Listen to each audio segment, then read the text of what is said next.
अस्सलाम वालेकुम नाज़रीन, सिंध ऑनलाइन टीवी में भरी कार आवां हैं मोहम्मद पमर शामिल करूं था हिन वक्त जो खबरों।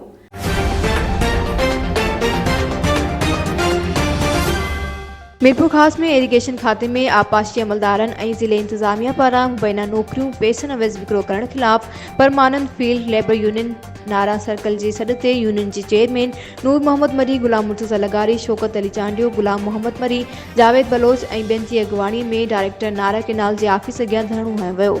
सिंध ऑनलाइन टीवी जे रिपोर्टर गफ़ारिन जी ख़बर मूजिब ख़िताब कंदे अॻुवाणनि चयो त इरीगेशन खाते में 1 ग्रेड खां 5 ग्रेड जे आयल 375 नौकरियुनि जे करे डायरेक्टर नारा केनाल टिन्ही डिवीज़न जे इंजीनियरनि समेत ज़िले इंतजामिया ऐं अमलदारनि पारां विकिरो कयूं वयूं आहिनि। हुननि इल्ज़ाम हणंदे चयो त अफ़गानियुनि खे कूड़नि, डोमिसाइल ऐं ॿियनि कागज़नि ज़रिए नौकरी विकिरो करे मुक़ामी एजुकेशन मुलाज़िमनि जी हक़ तलफ़ी कई वई आहे। सिंध जे वॾे वज़ीर आपाशी समेत वास्तेदार इख्तियारनि खां मुतालबो कयो आहे त विकिरो कयल नौकरियुनि जा आर्डर रद्द करे मुक़ामी मुलाज़िमनि जी औलाद खे नौकरियूं ॾिनियूं वञनि।